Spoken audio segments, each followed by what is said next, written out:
Hi viewers, welcome to our channel. ప్రస్తుతం మనతో పాటు ప్రముఖ పొలిటికల్ అనలిస్ట్ డాక్టర్ దుర్గా గారు ఉన్నారు. వారితో ఒకసారి మాట్లాడదాం. మేడం నమస్కారం. మేడం నమస్తే అండి.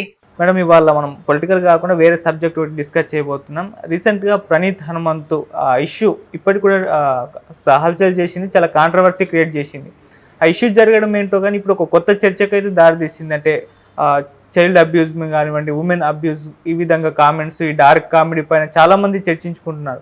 ఇప్పుడు ప్రణీత్ హనుమంతుకు చూస్తే మేడం 14 రోజుల రిమాండ్ విధించారు, జైలు కూడా తరలించారు. అసలు ఈ డార్క్ కామెడీని, ఇటువంటి కామెంట్స్ని ఎటువంటి శిక్షలు ఉండాలి, దీన్ని ఎలా అరికట్టాలి, దీనిపైన మీ విశ్లేషణ ఏంటి మేడం? అసలు ముందు ఈ డార్క్ కామెడీ అనేది అసలు ఎందుకు స్టార్ట్ అయింది అది చూస్తే మనం, అంటే మనిషి తను చెప్పుకోలేని అంశాలని ఈ విధంగా డార్క్ కామెడీ రూపంలో చెప్పి అది అవతల వాడిని అంటే ఆలోచింపచేసేదిగా చేసి అర్థం చేసుకునేలా చెయ్యాలని ఒక భావన కావచ్చండి. కానీ ఇది ఎంతవరకు అంటే మన సొసైటీకి సరిపోతుంది అది కూడా ఆలోచించాలి. ఈ డార్క్ కామెడీని పక్కన పెడితే ముందు అసలు మొన్న జరిగిన ఇన్సిడెంట్ చూస్తే, ఆ తండ్రి కూతురు ఇన్సిడెంట్ మనం గమనించాల్సింది ఏంటంటే, అంటే నేను చూసినంత మట్టికి నాకు అనిపించింది అసలు బెల్ట్ తీయటం ఏంటి నెంబర్ 1 అంటే భయపెట్టడం.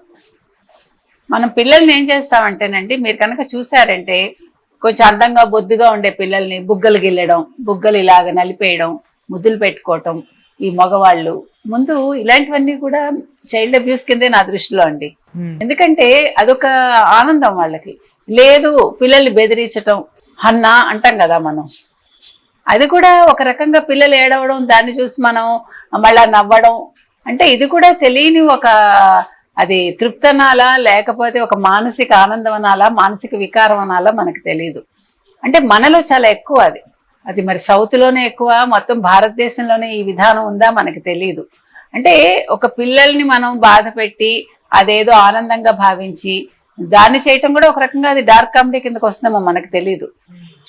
ఈ ప్రణీత్ హనుమంతు చేసిన ఆ వీడియో కనుక మీరు చూసారంటే అందులో అసలు తండ్రి ఆ బెల్ట్ తీయటం తప్పు, ఆ పిల్ల భయపడ్డాక ఆ పిల్లని అందులో ఉయ్యాల్లాగా చేసి తిప్పటం, సంహౌ ఐఎమ్ నాట్ కన్విన్స్డ్ అండి అది. ఇప్పుడు వీళ్ళు దాన్ని వేరే కోణంతో చూశారు ఈ ప్రణీత్ హనుమంతు వాళ్ళు, అది కూడా అది తప్పు, అది వేరే.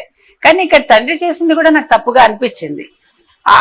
ఒక తండ్రినే కాదు, మీరు కనుక చూసారంటే సొసైటీలో ఇలాంటివి మనం చాలా చూస్తాం.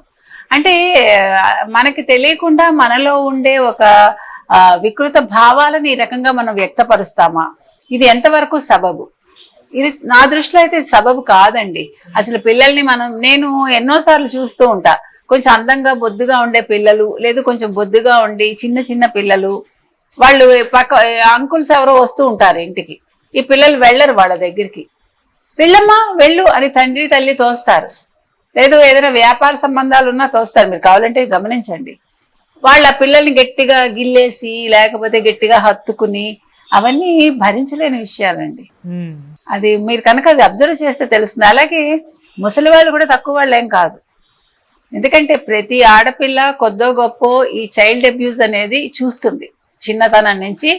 అది ఇంట్లో తాతలు కావచ్చు, లేకపోతే తండ్రి వరుసల వాళ్ళు కావచ్చు, మేనమావలు కావచ్చు, చుట్టాలు కావచ్చు, పక్కాలు కావచ్చు, ఈవెన్ పక్కింటి అంకుల్స్ కూడా ఇవన్నీ జరుగుతాయండి. ఎందుకంటే తల్లిదండ్రి ఉద్యోగాలకు వెళ్ళారనుకోండి, ఇంట్లో ఆడపిల్లలు చిన్నపిల్లలు ఉంటే వాళ్ళు చాలా ఎదుర్కొంటారండి. అంటే మగపిల్లలకు ఉండదా ఈ బాధ? అంటే మగపిల్లలకి ఉంటుంది. మగపిల్లలు ఈ విషయంలో ఏమి ఎక్సెప్షన్ కాదు. కాబట్టి మనం ఫస్ట్ ఆలోచించాల్సింది అసలు తల్లిదండ్రులు పిల్లల పెంపకంలో విధానం మారాలి. మనం భయపెట్టడం, లేకపోతే బలవంతంగా వాళ్ళని ఎందుకు వెళ్ళవు వెళ్ళు అని ఎవడైనా వచ్చినప్పుడు ఇంట్లో తొయ్యడం, ఇవన్నీ మానేయాలండి. మనం ముందు గమనించాలి, ఎందుకు ఆ పిల్ల భయపడుతోంది, ఎందుకు అతని దగ్గరికి వెళ్ళటం లేదు, వాడు ఏమైనా అసభ్యంగా బిహేవ్ చేస్తున్నాడా, ఇవన్నీ మనం చూడాలండి. అది తల్లిదండ్రుల బాధ్యత. అది పడే వాళ్ళకి తెలిసింది. ఆ బాధ మీకు లైఫ్ లాంగ్ మిమ్మల్ని క్యారీ ఫార్వర్డ్ చేస్తుంది. ఆ పిల్ల కావచ్చు, పిల్లాడు కావచ్చు. వాళ్ళు రకరకాలుగా వాళ్ళని అబ్యూస్ చేయొచ్చు, రకరకాలుగా వాళ్ళని లైంగికంగా ఇబ్బంది పెట్టచ్చు. ఇవన్నీ కనిపించని అంశాలండి. కాబట్టి ఈ కోణాలన్నీ కూడా ప్రతి తల్లి తండ్రి అబ్జర్వ్ చేయాలండి. తండ్రులు కూడా వాళ్ళని బెదిరించడం, లేకపోతే బెల్ట్తో కొట్టడం, లేకపోతే అదేదో సంతోషం అనుకోవడం, లేకపోతే మనం హన్నా అని బెదిరిస్తాం పిల్లల్ని, లేకపోతే వాళ్ళ బుగ్గలు గిల్లుతాం, లేకపోతే వాళ్ళని గట్టిగా అరుస్తాం వాళ్ళ మీద. వాళ్ళు ఇలా హడిలిపోతారు చూడండి, పిల్లల బిక్క చచ్చినట్టు అయిపోవడం అంటాం. అయ్యాక మనం నవ్వుతా, నేను ఊరికే అన్నాను నిన్ను అంటాం మనం. అది కూడా తప్పే కదండి. ఆ గుండె ఎంత వేగంగా కొట్టుకుంటుంది, అంటే సైకలాజికల్ గా ఎంత బాధపడుతుంది ఆ బేబీ ఎవరైనా సరే, వెదర్ బాయ్ ఆర్ గర్ల్.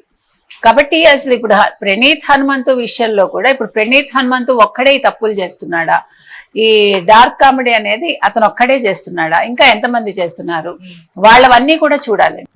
ఇప్పుడు ఈ సైబర్ క్రైమ్ వాళ్ళు చేయాల్సిన పని ఏంటంటే ఇట్లాంటి వీడియోస్ ఎవరెవరు చేస్తున్నారు, అసలు సోషల్ మీడియాలో వచ్చే వీడియోస్ లో ఇట్లాంటి కంటెంట్లు ఏముంటున్నాయి, ఏమైనా ఫోన్ కంటెంట్స్ ఉంటున్నాయా, లేదు వీళ్ళు ఏమైనా వల్గర్ గా చేస్తున్నారా, వాటి ఇంపాక్ట్ పిల్లల మీద ఉంటుందా. ఎందుకంటే మీరు ఇప్పుడు ఈ అరచేతిలో స్వర్గం ఏదైతే ఉందో ఈ సెల్ ఫోన్ మీరు వాళ్ళ దగ్గర నుంచి తీసుకోలేరు. ఇప్పుడు చిన్న చిన్న పిల్లలు కూడా వాటికి ఎడిక్ట్ అయిపోతున్నారు.